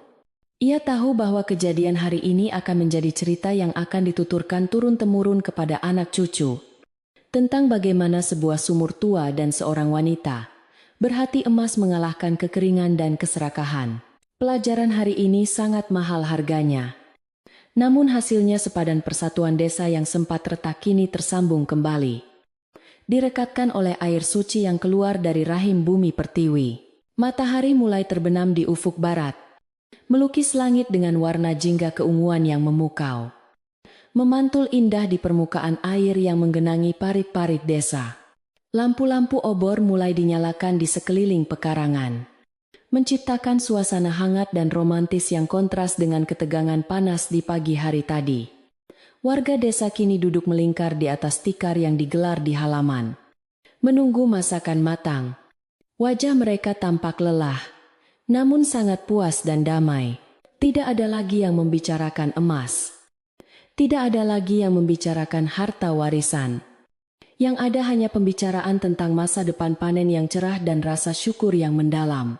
Sari keluar dari dapur membawa nampan berisi nasi tumpeng sederhana. Wajahnya yang lelah tampak bersinar di terpa cahaya obor. Ia meletakkan tumpeng itu di tengah lingkaran warga. Semua mata tertuju padanya dengan penuh hormat. Tidak ada lagi tatapan meremehkan. Yang ada hanyalah tatapan pengakuan bahwa dialah tuan rumah yang sesungguhnya, penjaga jantung kehidupan desa ini. Sari tersenyum tipis, lalu mempersilakan Mbah Darmo untuk memimpin doa sebelum makan. Doa untuk keselamatan desa, kesehatan Pak Wijaya, dan untuk kejernihan hati mereka semua, agar tidak lagi tersumbat oleh kotoran duniawi. Malam itu, di bawah naungan bintang-bintang yang mulai bermunculan, Desa Karangbanyu memulai babak baru dalam sejarahnya. Sebuah babak yang dimulai dari sebuah sumur tua yang terlupakan. Bulan telah berganti posisi di langit malam, menandakan berlalunya waktu yang membawa serta perubahan besar bagi wajah Desa Karangbanyu yang kini tidak lagi kering kerontang seperti padang pasir yang mati. Pemandangan desa yang dulunya didominasi oleh warna coklat debu dan kuning layu, kini perlahan, namun pasti telah berganti menjadi hamparan hijau zamrud yang menyejukkan mata dan menenteramkan jiwa siapa saja yang memandangnya. Air yang mengalir tanpa henti dari sumur tua di belakang rumah Sari telah merambat melalui parit-parit kecil buatan warga, menyusup ke celah-celah tanah sawah yang retak, dan membangunkan benih-benih padi yang sempat tertidur dalam keputusasaan. Suara gemericik air yang mengalir di selokan desa kini menjadi musik alami yang paling indah, menggantikan suara keluhan dan tangisan bayi yang kehausan, yang sempat menghantui malam-malam panjang penduduk desa beberapa pekan yang lalu. Burung-burung pipit yang sempat bermigrasi entah kemana, kini telah kembali memenuhi dahan-dahan pohon yang mulai bertunas muda. Kicauan mereka di pagi hari bersahut-sahutan dengan suara kokok ayam jantan yang terdengar lebih lantang dan bersemangat. Angin yang berhembus tidak lagi membawa hawa panas yang menyengat kulit, melainkan membawa aroma tanah basah yang khas dan wangi bunga-bunga liar yang mulai bermekaran di tepi-tepi jalan setapak. Para petani kembali turun ke sawah dengan wajah berseri-seri. Cangkul mereka berayun ringan membalik tanah yang kini lunak dan gembur, sambil sesekali bersenda gurau dengan tetangga di petak sebelah tanpa ada lagi ketegangan berebut air. Kehidupan benar-benar telah pulih. Seolah alam semesta sedang menebus kesalahannya, dengan melimpahkan berkah kesuburan yang berlipat ganda bagi penduduk desa Karangbanyu, yang telah lulus dari ujian kesabaran. Di pusat perubahan yang ajaib ini, pekarangan belakang rumah Sari kini telah berubah menjadi taman sari yang sesungguhnya. Jauh berbeda dari semak belukar angker yang dulu ditakuti oleh semua orang. Tanaman-tanaman sayur yang ditanam Sari tumbuh dengan kecepatan yang luar biasa. Daun bayam dan kangkung melebar hijau segar. Cabai dan tomat mulai berbuah lebat dengan warna-warna cerah yang menggoda selera. Pohon-pohon besar di sekitar sumur, seperti pohon beringin dan kamboja tua, seolah mendapatkan tenaga baru. Daun-daunnya rimbun menaungi area sumur, sehingga tempat itu menjadi sangat sejuk dan nyaman, bahkan di tengah hari bolong. Sumur tua itu sendiri kini tidak lagi terlihat menyeramkan. Bibir sumurnya telah diperbaiki dan dipercantik oleh warga dengan batu-batu kali yang disusun rapi sebagai tanda terima kasih mereka kepada sang penyelamat desa. Sari, sang penjaga sumur, kini menjalani hari-harinya dengan kesibukan yang membahagiakan. Ia tidak lagi kesepian karena hampir setiap saat ada saja tetangga yang datang berkunjung untuk mengambil air atau sekadar berbincang santai. Mereka tidak datang dengan tangan kosong, melainkan membawa pisang, ubi, telur, atau apa saja hasil bumi yang mereka miliki sebagai bentuk upeti tulus kepada wanita yang kini mereka panggil dengan sebutan kehormatan Ibu Banyu atau Ibu R. Sikap warga yang dulu mencibir dan menghina kini berbalik 180 derajat menjadi penuh hormat dan segan. Mereka menyadari bahwa di balik penampilan Sari yang sederhana tersimpan kekuatan batin yang mampu menggerakkan bumi. Namun, Sari tetaplah Sari yang rendah hati. Ia menerima semua perubahan itu dengan senyum wajar. Tidak menjadi sombong atau gila hormat. Ia tetap menganggap dirinya hanya sebagai perantara titipan Tuhan. Sementara itu, di rumah utama yang megah, namun terasa sunyi, Ratna mengurung diri di dalam kamarnya selama berhari-hari. Digerogoti oleh rasa malu yang teramat sangat dan penyesalan yang terlambat datang. Ia sering mengintip dari balik tirai jendela kamarnya, melihat ke arah sawah luas miliknya di kejauhan, yang kini mulai menghijau kembali berkat air yang dialirkan dari sumur Sari. Kenyataan ini menampar egonya dengan keras.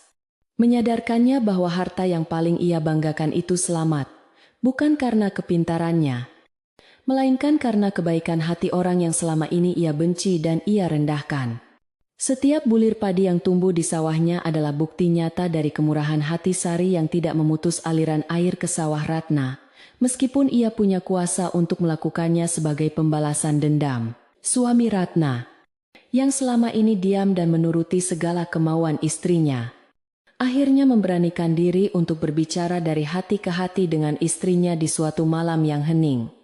Dengan suara lembut namun tegas, ia mengingatkan Ratna bahwa hidup rukun dengan saudara jauh lebih berharga daripada tumpukan harta yang tidak bisa dibawa mati. Dan bahwa mereka berhutang budi sangat besar kepada Sari. Kata-kata suaminya itu akhirnya meruntuhkan benteng keangkuhan Ratna yang sudah retak. Air matanya tumpah membasahi pipi yang kini tampak lebih kurus dan tidak terawat karena beban pikiran. Ratna menyadari betapa buruknya sifatnya selama ini. Betapa ia telah menjadi budak dari keserakahan yang hampir saja menghancurkan nama baik keluarga dan membinasakan desa tempat ia dilahirkan. Keesokan paginya, dengan langkah berat dan hati yang berdebar kencang, Ratna memberanikan diri untuk turun ke pekarangan belakang menemui Sari, yang sedang sibuk memanen sayur bayam. Sari yang melihat kedatangan kakak iparnya sempat terhenti sejenak. Namun ia tidak menunjukkan wajah masam atau membuang muka. Ia justru berdiri menyambut dengan tatapan teduh.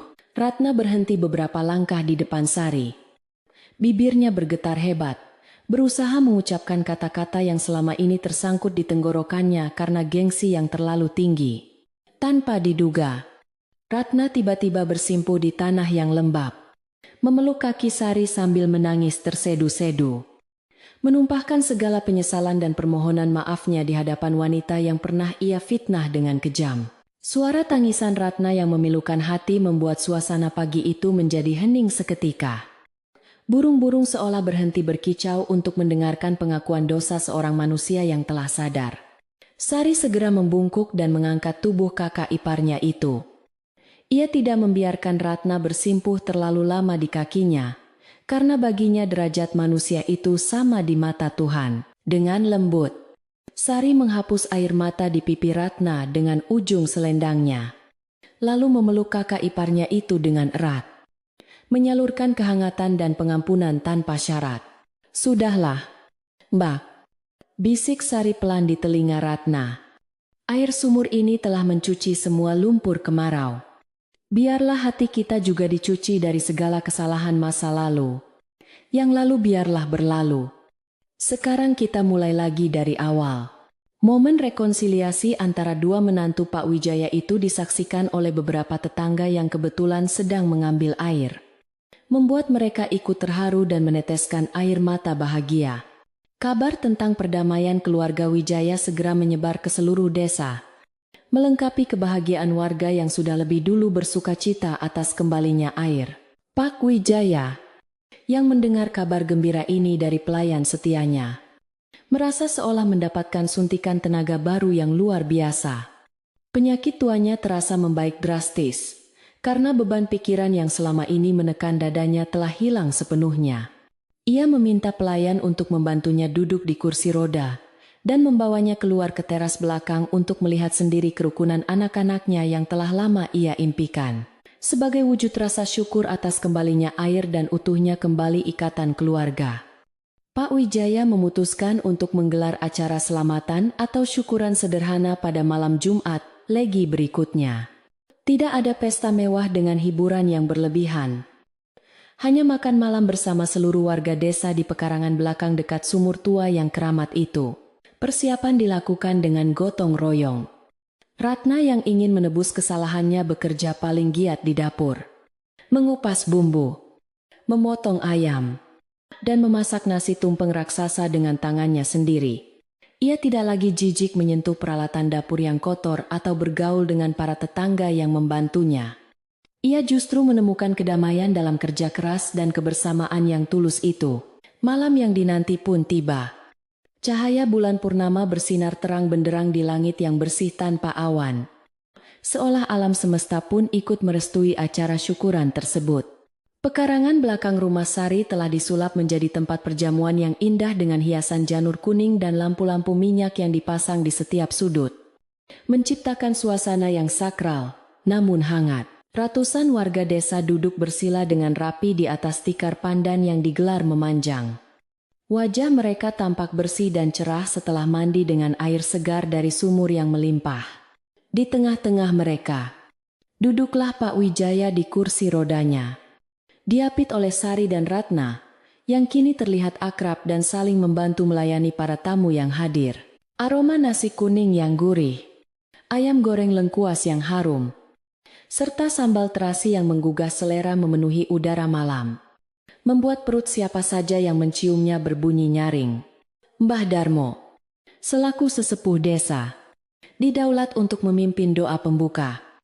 Suaranya yang berat dan berwibawa melantunkan mantra-mantra suci dan doa-doa keselamatan dalam bahasa Jawa kuno yang syahdu. Ia memohon kepada Sang Pencipta agar kemakmuran ini dijaga, agar hati warga desa tetap bersih seperti air sumur itu, dan agar persaudaraan ini tidak lagi retak oleh hasutan duniawi.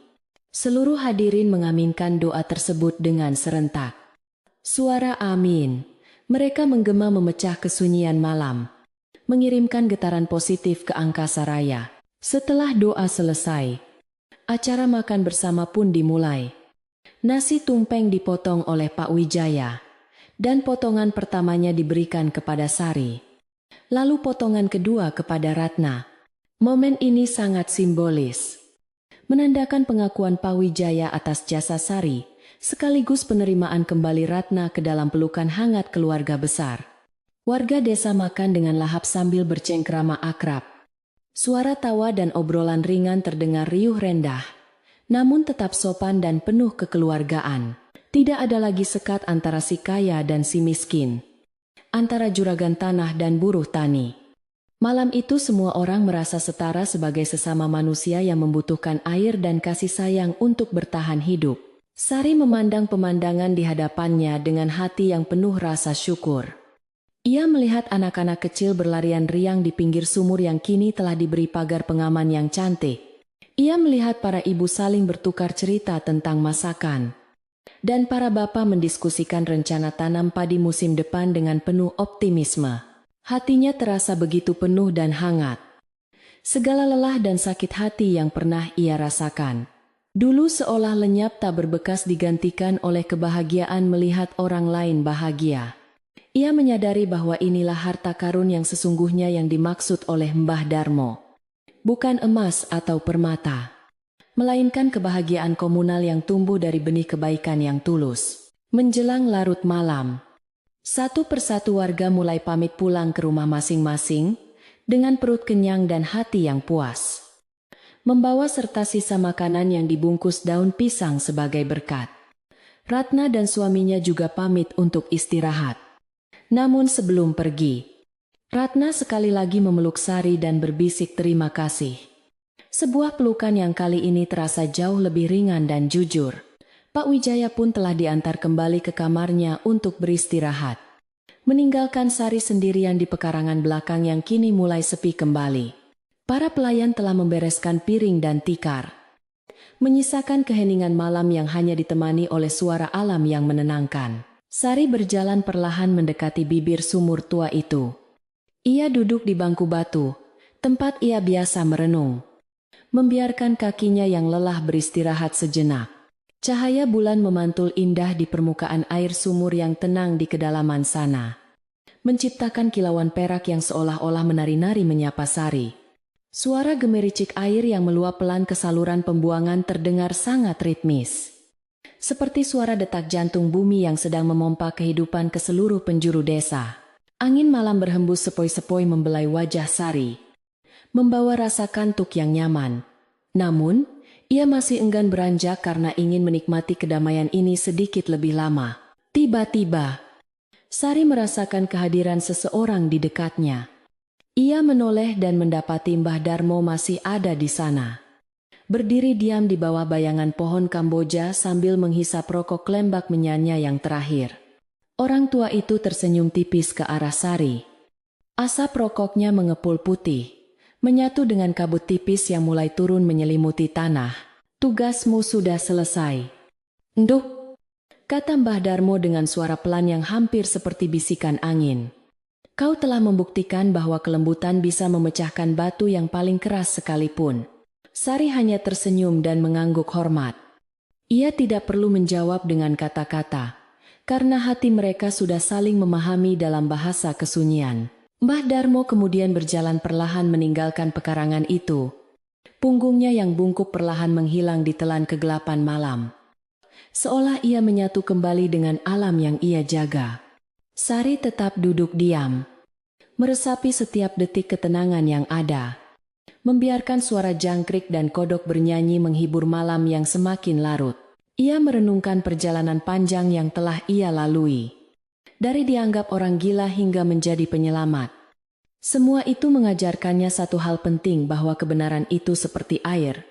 Ia mungkin bisa dibendung sementara, tapi pada akhirnya ia akan selalu mencari jalan untuk mengalir dan menampakkan dirinya. Sekarang, sumur tua itu tidak lagi terlupakan.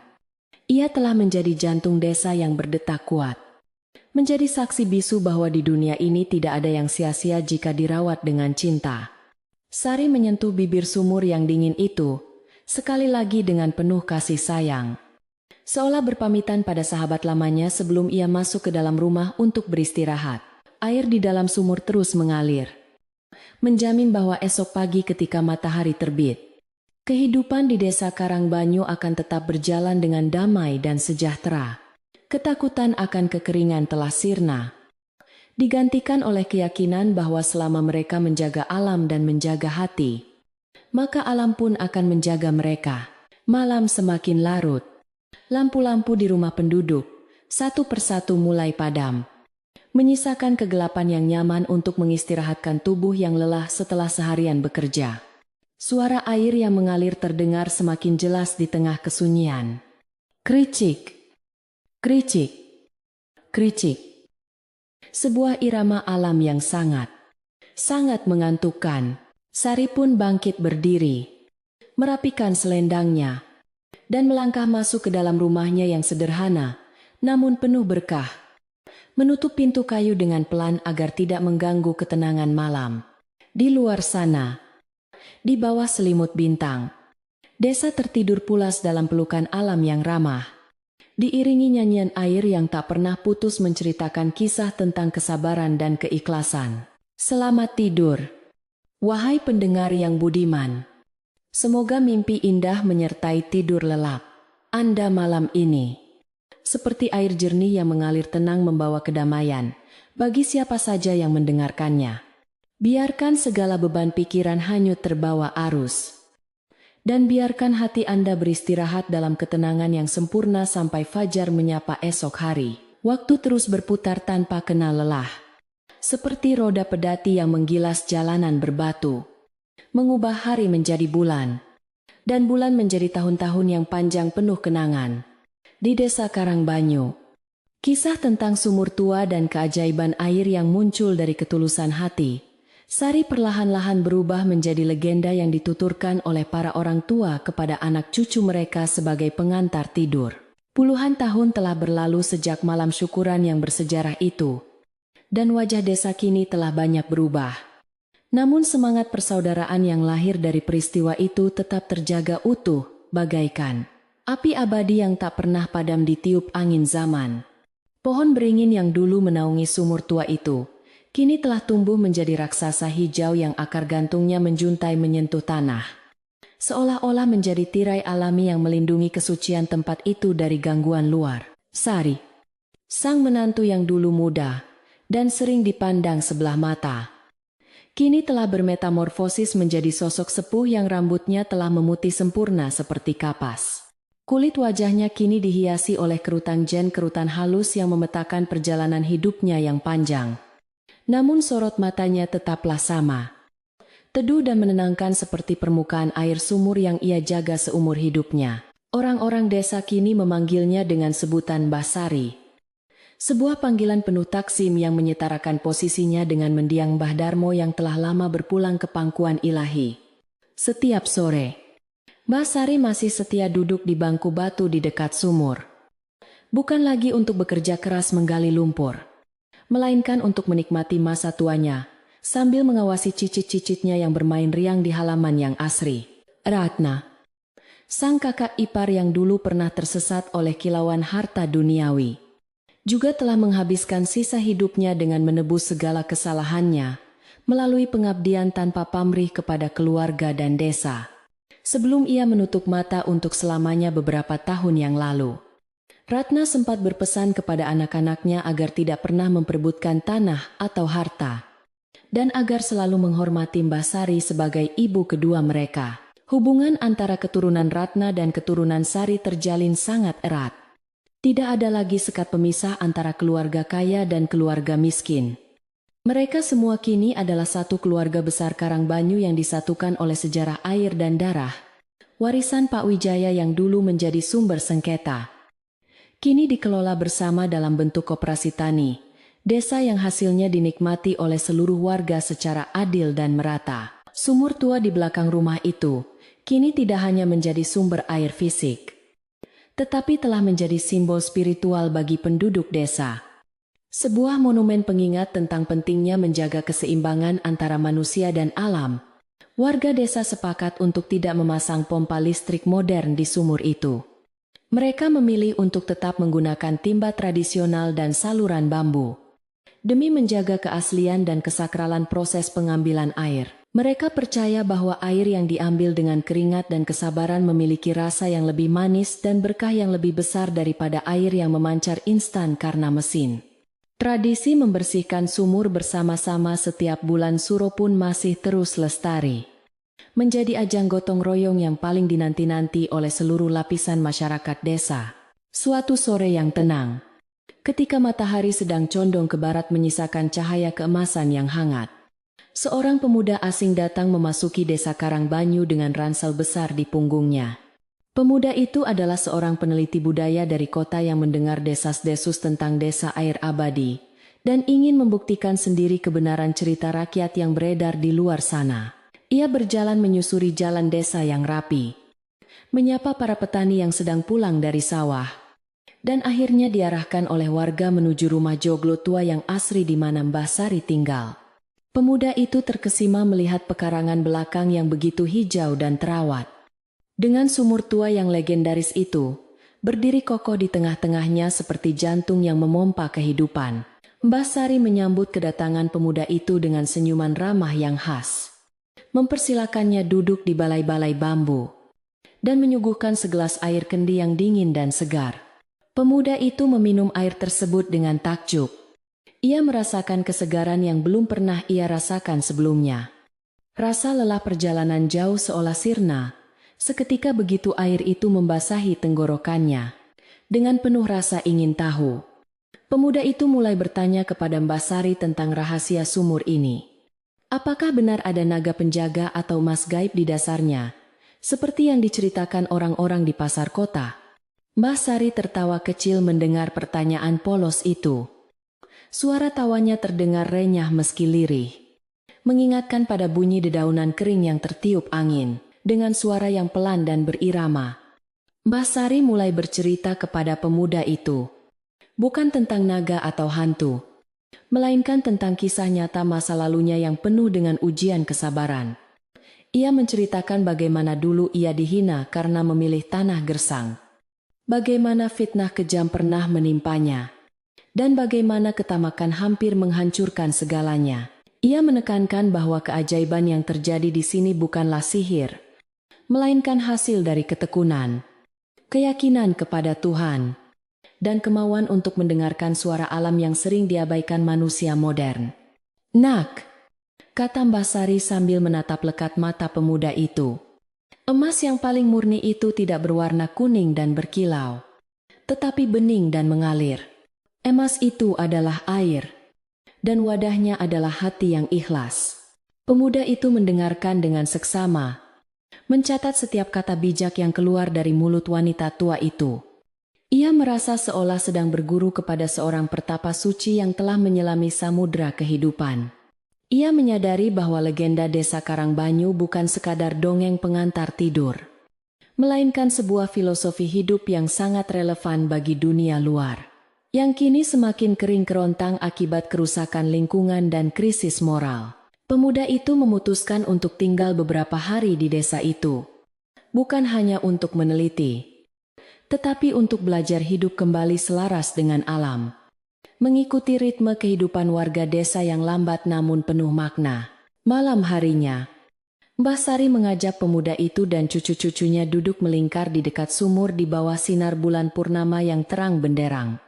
Angin malam berhembus sepoi-sepoi, membawa aroma bunga sedap malam yang harum semerbak, menciptakan suasana magis yang menenangkan jiwa dan raga. Mbah Sari mulai melantunkan tembang Jawa kuno, sebuah lagu puji-pujian kepada Tuhan dan alam semesta. Suaranya yang parau, namun merdu menyatu dengan suara gemiricik air sumur dan orkestra jangkrik. Cucu-cucunya yang masih kecil mulai terkantuk-kantuk di pangkuan ibu mereka, terbuai oleh irama tembang yang monoton, namun menghipnotis itu. Di sela-sela tembangnya, mata kunasia hapi karena marasi, Mbah Sari bercerita tentang Mbah Darmo, sosok guru spiritualnya yang dulu sering duduk di tempat pemuda itu duduk sekarang. Ia mengatakan bahwa roh Mbah Darmo mungkin masih ada di sekitar sini. Tersenyum melihat desa yang ia cintai tetap terjaga kelestariannya. Mbah Sari mengajarkan bahwa orang yang sudah meninggal tidak benar-benar pergi selama kebaikan yang mereka tanam masih terus tumbuh dan berbuah bagi orang yang masih hidup. "Lihatlah pohon beringin itu," tunjuk Mbah Sari dengan jari keriputnya. Ia diam, tapi ia memberi naungan. "Jadilah seperti pohon, jadilah seperti air," memberi tanpa meminta kembali. Hari-hari berlalu dengan damai di desa Karangbanyu.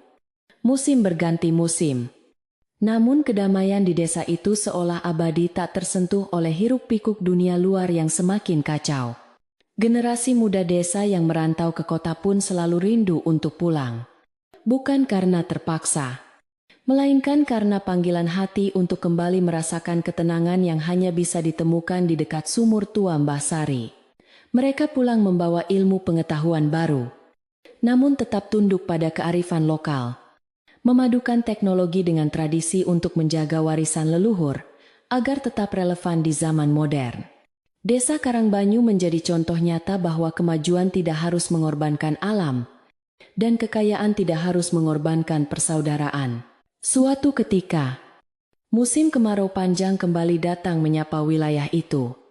Sebuah siklus alam yang wajar terjadi setiap beberapa tahun sekali. Desa-desa tetangga mulai kembali mengalami kesulitan air. Sumur-sumur mereka mengering, dan sawah-sawah mulai retak seperti kejadian puluhan tahun silam. Namun kali ini, tidak ada kepanikan di desa Karangbanyu, dan tidak ada lagi ketakutan di wajah Mbah Sari. Sumur tua di belakang rumah tetap mengalirkan airnya dengan stabil. Meskipun debitnya sedikit berkurang, namun cukup untuk menghidupi seluruh warga desa, dan bahkan membantu desa-desa tetangga.